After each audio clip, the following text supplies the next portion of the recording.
bring you The Witch's Tale, written and produced by Alonzo Dean Cole. The Witch's Tale.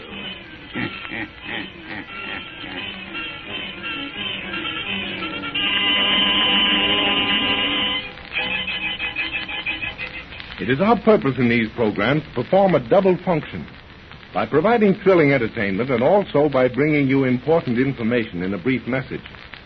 Tonight's message may save you or other members of your family needless suffering from distressing pain. I refer to pains which you recognize as rheumatism or neuritis or discomfort in the kidneys and the back. Now, most of you know that for many years, wealthy people were sent to famous European mineral springs and came back reporting enthusiastically that the expense of the trip was well worthwhile. Those European mineral waters relieved them of the pains of rheumatism, neuritis, and kidney trouble, and renewed vital energy was reflected in their faces and in every step they took. Now, I've reminded you of this so that you will understand why Crucian salts relieves pains of rheumatism and similar ailments so quickly and effectively. You see, Crucian was developed to duplicate the therapeutic effects of those famous European springs. Crucian contains those elements in a balanced combination of 6 mineral health salts. Doctors know this remarkable Crucian formula, know that it is absolutely harmless and marvelously effective. That is why Crucian is prescribed by more doctors throughout the world than any other medicinal salts or crystals. If you are subject to rheumatism and neuritis or kindred ailments, let Crucian gently but surely rid you of the poisons which have secretly accumulated in your system, and you will be amazed at the result. For these poisons circulate through the bloodstream and set up an aggravated pain that gradually gets worse if it isn't properly relieved. Don't put up with it needlessly another day when your nearest drug counter has Crucian. That word Crucian, spelled K-R-U-S-C-H-E-N, has meant joy to millions of grateful people. In countless homes, it keeps happy folks free from acidity, free from acid-caused headaches, sour stomach, and flatulence, and free from the aches and pains of rheumatism, neuritis, and distressed kidneys. As your doctor will confirm, all these troubles can be related to each other. So tomorrow, join the millions who keep themselves feeling fit and looking fit due to Crucian. Learn for yourself what it means to always have that Crucian feeling. And now for our visit to old Nancy and her wise black cat.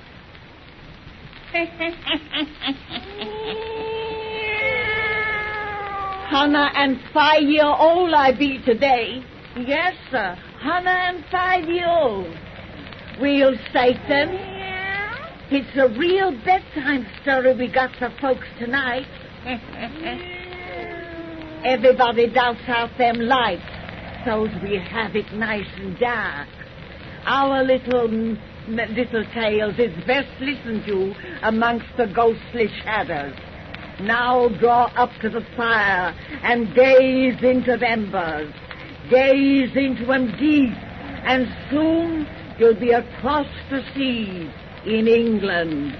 There begins our yarn of Rockabye Baby. Rockabye Baby.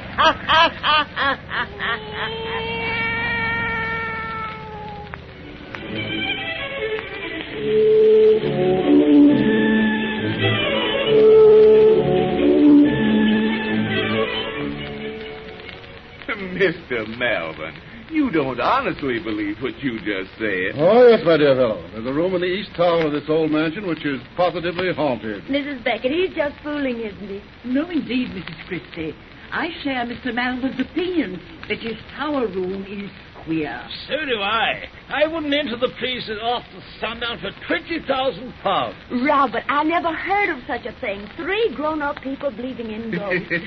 Well, everybody's entitled to their own opinions, honey, but I warn you, ladies and gentlemen, that my wife and I came from Missouri. Missouri? You know, so many Americans say they come from that great state. It must be very populous. But, George, I understood Mr. and Mrs. Christie to say their home was in Oh, such a difficult name. Robert and I were born in Kentucky, Mrs. Beckett. It's only since you mentioned spooks that we've been from Missouri. I don't understand. I do. But whether you believe us or not, Mr. Christie, the fact remains that no one can pass a night in the room I speak of. You mean to tell me that I couldn't stay there? My dear fellow, you'd find it an utter impossibility. Is that so? Well, say, now look here, Robert, I'm you just... be still. Let Mr. Malvin tell us about the place. What's supposed to happen is so scary, Mr. Malvin. Wait till we have another drink to make the yarn seem better. Yes, capital idea. I'll be the barmaid. You better not taste any more of that. Of course I'm having more. But this will make you sick this evening. Well, what if it does? I know how to handle my liquor, Susie. When I hear you married couples quarrel, I truly appreciate my bachelorhood. Oh, please don't think that Robert and I were quarreling, Mr. Malvin. Oh, I should say not. Our little arguments never mean anything, do they, Rockabye, baby? Rockabye, baby? Oh, that's just a little family secret. Yeah, one that goes way back. Way, way back, don't it, honey? But now, Mr. Malvin, suppose you tell us what awful things happen in that haunted room of yours. Yeah. Just what sort of a person is your family ghost? Well, it's the uneasy spirit of an ancestor of mine. His portrait hangs here upon his wall. That old gentleman in the red suit? Robert, he looks just like pictures of Sir Walter Raleigh. He lived in the same age, and like Raleigh, he died by the headsman's axe. His head was chopped off? Yes, he went to the block for murder. I blush to admit that my ancestor was a cold-blooded killer of the most depraved type. He was a sadistic strangler. Whom did he strangle? Old records placed the number of his victims as between 30 and 40. That room in the tower was the scene of his crimes, which may be the reason his evil spirit lingers there. Oh, bunk.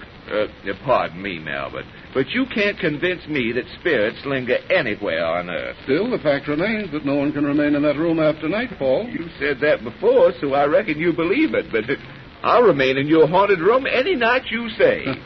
If I permitted it, you wouldn't see it through. Is that so? Say, you a betting man? On occasion, why? Because I'll bet you $100 that I'll stay in your tower room tonight. Me too, Robert. I wouldn't miss it for the world. Sorry, old chap, but I never make a wager of less than £1,000. £1,000? That's $5,000. Well, if Mr. Malvin insists on throwing money away, I'll just take him for $1,000. Very well. I'll make out my check. You cover it. And Beckett here will hold the stake. I'll cover it. Where's the fountain pen? Oh, you can use mine, old chap. The terms are that you will remain in that room from midnight until sunrise. If you fail, your wager is forfeit. And when we come down cheerfully to a late breakfast, you forfeit yours. Exactly. Here's my check, Beckett. Here's mine. Right there. It's nearly midnight now. Take us to your tower, Mr. Malvin. I'm just dying to see the place. Very well. Well, there's no electricity in the room, but you'll have plenty of candles and be quite comfortable. At first. Oh, do you carry a pistol, Christie? A pistol? What would Robert be toting a pistol? Since you have none, I'll lend you one of mine. One has a feeling of security with a gun in his possession, even though it will prove of little value against the dead whom you may meet. Well, will you listen to this man, Susie? If he keeps on, he'll have me believing in his ghost. Believe as you like, but at the first indication of something abnormal in that room, I advise you to consider your lives rather than your wager. If we see a spook big enough to drive us out of that room, I'll consider it worth £1,000. That's why we came to England, because we hoped something different would happen. I've an idea that tonight you shall see something very different, Mrs. Christie. I'm quite positive that you shall.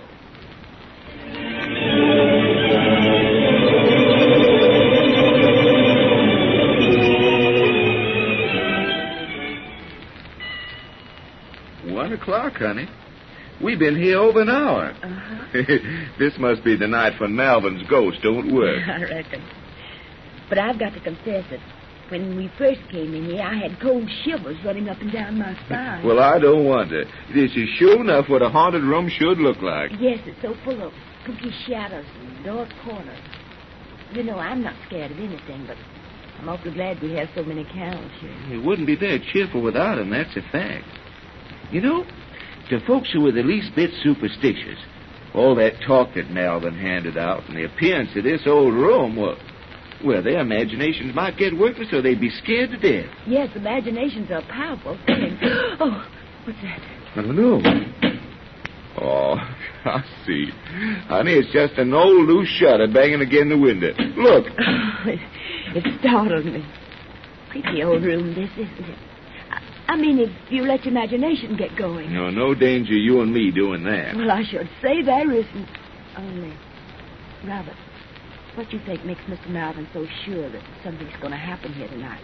Of course, we've only known him a couple of weeks, which is hardly time enough to judge, but he doesn't strike me as the sort of man who'd bet £1,000 for, well, just for the fun of betting. Well, Melvin isn't the kind you'd call a natural chance-taking gambler, is he? He must believe there's something queer about this room and insisting you take his gun and all. Oh, that's 'cause he and the Becketts are just superstitious idiots. Still, I shouldn't be making crackpot bets like this. Guess I've been drinking a little too much lately, Susie. I'm afraid you have been, Robert. Oh, I don't care about the foolish things it makes you do like betting, but, Robert, it's pulling you away from me. Oh, no, Susie. Yes. We're drawing away from one another. Away from the time you used to hold me on your knee. Sing your rockabye, baby. Like a crazy lunatic. Yes, but it wasn't crazy. It was something precious. We were just kids when you sang it to me first. I was only 5. And I was 9. With a mother instinct. Don't make fun about it. You did it because you love me. As we grew up, you kept on doing it all the time we were going together, while we were engaged and first after we were married. You haven't a very good singing voice, Robert, and you helped me uncomfortably most times, but that song was a foolish, wonderful secret between us two. It was a kind of symbol of our love, and don't sing it to me anymore. I haven't forgot our love, Susie. And I haven't forgot our story. Come here on my knee, honey.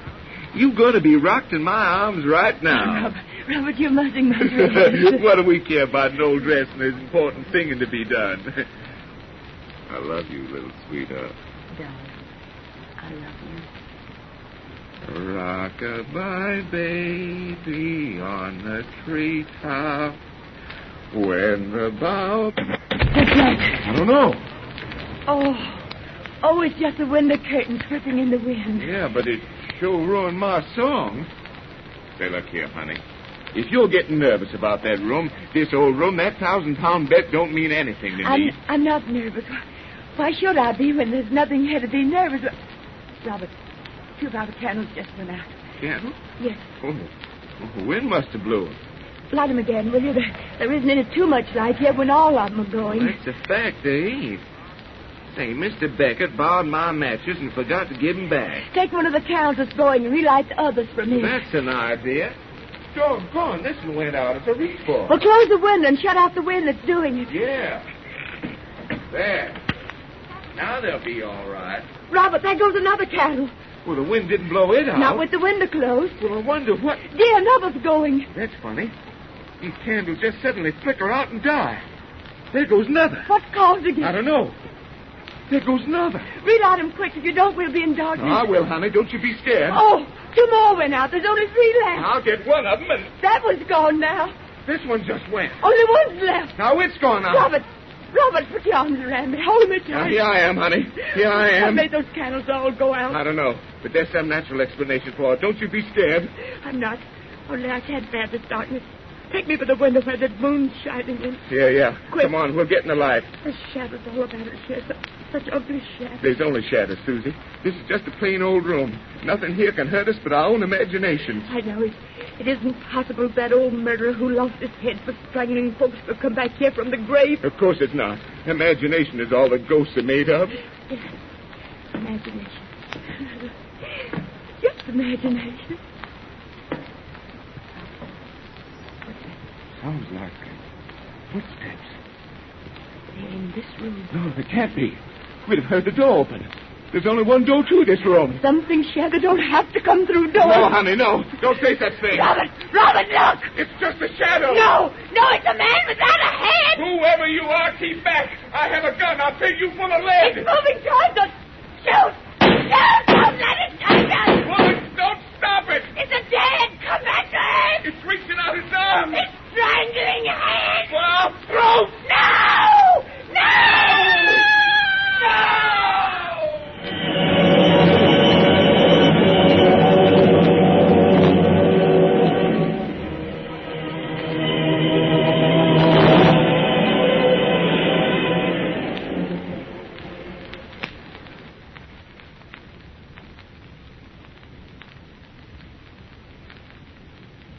Oh, how she screamed. So did he. Then she dropped to the floor, fainted most likely, and I made my getaway. Quick, help me out of this costume before he brings her from the room. Well, Agnes is down the hall. She'll storm me already.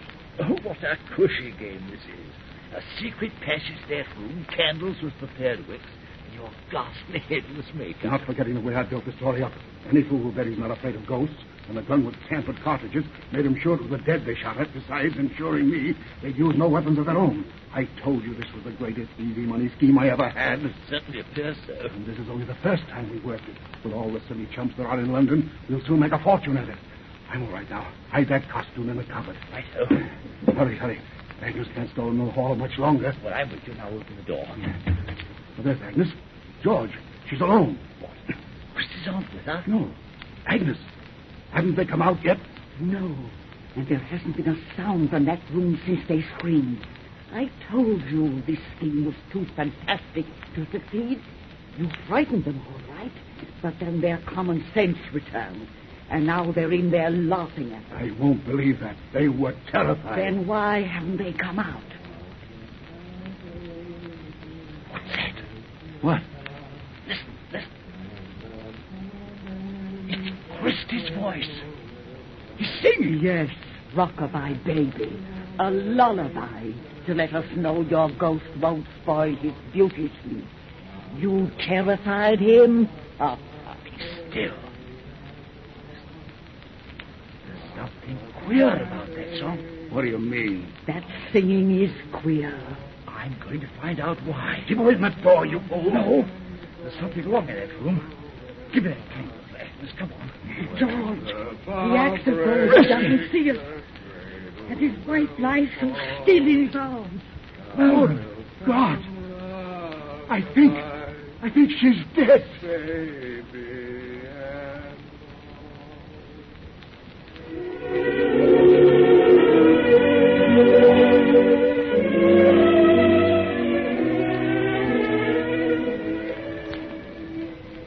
Well, she was dead, all right. Dead of fright. And he was mad, a childish innocent. God, I can still hear that lullaby he sang over and over and over as he rocked her body in his arms. Beckett and I left England the next morning. I've been here in Paris ever since. 5 years. The Beckett was dead, you say? Yes, train record tells you. 6 months after the Christie thing happened. Unfortunate. Unfortunately, it didn't happen sooner. Before Judge got drunk and blabbed the story. It never been known otherwise. That's how you came to hear of it, I suppose. Indirectly, yes. But it's only recently I learned that you were Malvin. I had to change my name. Christie's relatives were looking for me. People from his part of the states go in for vendetta, like the Corsican banditti, I've heard. But since you're an American, you probably know more about Kentuckians than I do. But I know their reputations. Christie himself is dead now. Yes, I saw it in the papers. Died singing Rockabye Baby, I suppose. Oh, let's not talk about it anymore. I wouldn't mention the thing, only you sort of drag it from me. You shouldn't mind discussing anything with me. I don't. I trust you. You're my kind, a wise one, an easy money schemer. The only bit of luck I've had in the past 5 years was meeting you. Luck for me as well. To meet such a clever, imaginative fellow who can use his wits to get what fools must work for. Joan, will you marry me? Marry you? Yes, I'm mad about you. We'd make a great team with your looks and my experience.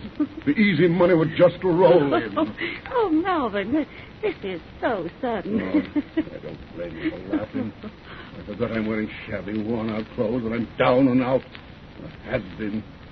On my word, I don't know why you even sit and talk with me in such a public place as this cafe. If you can get back your nerve, you won't be a has-been any longer. My nerve? Yes.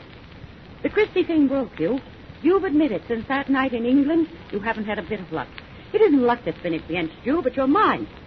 I'll tell you why I've met you here each day. It's because I think we would make a great team. Melvin, if you can prove to me that you're a man and not a coward, I'll go along with you. I'll marry you. Joan, if you mean that, I'll do anything you say. All right. Tomorrow we go to England. I don't dare. Nonsense. 5 years is a long time. They'll have forgotten why you ran away by now. And we're going back to live in your ancestral estate of Malvern Manor. No. Yes. Your scheme of the haunted room and headless ghost is the greatest I ever heard. We're going to work it for everything it's worth. I'll never try that again. You will. It's a perfect racket. Only a man of imagination could have planned a game like that. Imagination. Yes, I have imagination, all right. An imagination that for 5 years has kept that room before my eyes. that's dinned it into my ears. A madman's song. You're right. It stole my nerve. But I can't return to that house to get it back. All right, then. You and I are through.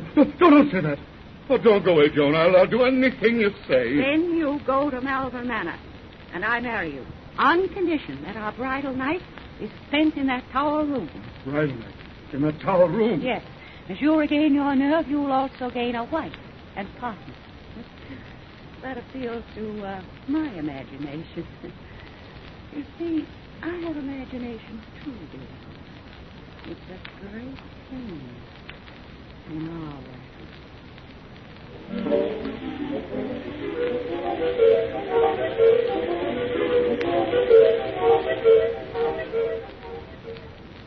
Mind these narrow stairs, Joan.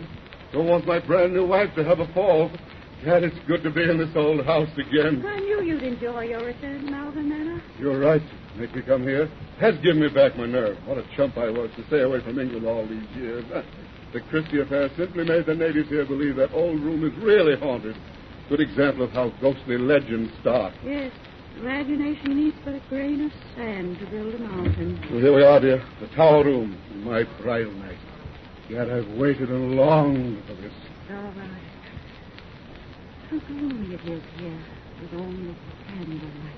It's not a very cheerful place. But it was your idea that we occupy it. Let me close the door. Now, at last. We're alone. I wonder if we're alone. Of course we are. How can you be sure? In a room where you've seen a ghostly legend start. Where did you find Robert Christie singing Rockabye, baby? Joan, let's not talk about that now. I wish to talk about it for your nerve's sake. The room this is for the scheme you work. So full of eerie shadows. Yes, it's what gave me the idea to play on fool's imagination. What's that? I think a shutter blew against the wall outside. Oh, it startled me. Back to this room. Anything might happen here, especially in the darkness. Joan. What? That candle just went out. Eh? Must be a draft. Oh, it's possible. The windows are closed. There goes another. What made them go out? Well, perhaps their wicks have been tampered with, like those which you once used. No, it hasn't any reason to play such a trick on me. Of course not. There'd be no easy money in it. Well, there goes another candle. And another. There go three at once. Where are my matches, Joan? You borrowed them. And all the candles have gone out. Let me find the door. Why? You're not afraid to be in the dark, you know. Afraid? Oh, what rot. You brought me here to prove my nerve. I'll show you it's all right. Only, Joan, come here, where I can see you by this little bit of moonlight. Where are you, Joan? What's that? Joan, is it your footsteps I hear? Is it you who's walking toward me? Joan, why don't you answer me? Ah!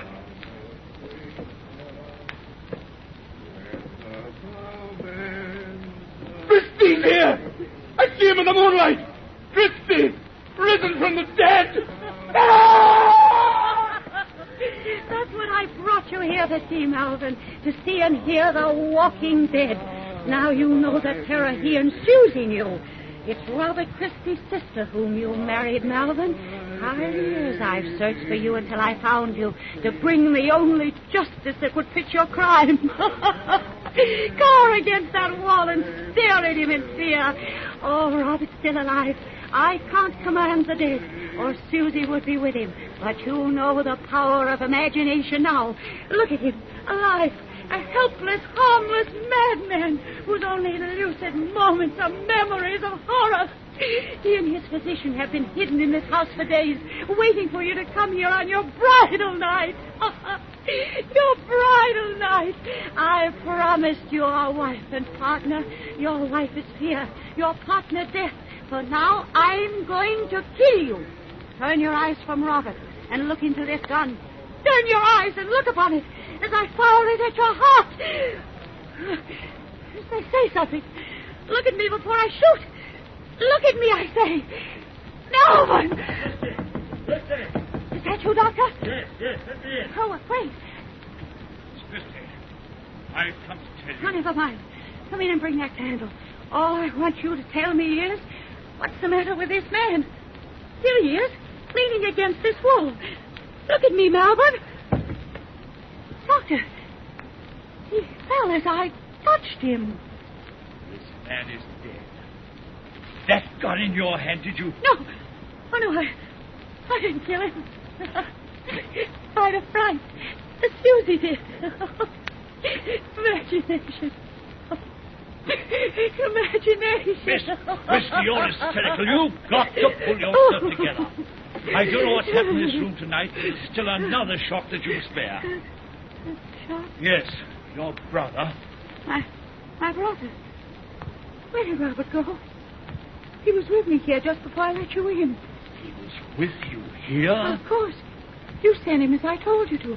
Up that secret passageway when I pressed the signal button. But I couldn't send you. Before your signal came, your brother's heart stopped beating. My brother... Robert died 10 minutes ago. You knew his condition. His heart just stopped. That's what I came up to tell you. But I tell you, my brother was here. Doctor.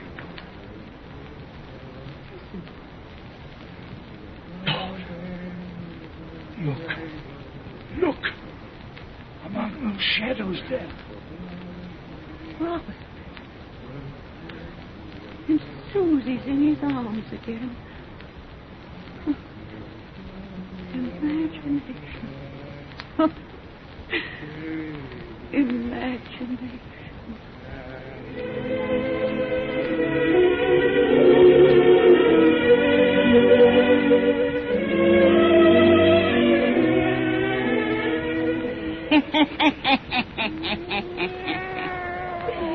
You never can tell about imagination, Satan. You never can tell why it begins or why it ends. Now, you folks sit still a minute, and we'll come back and tell you about the cheerful little yarn we've got for you next week.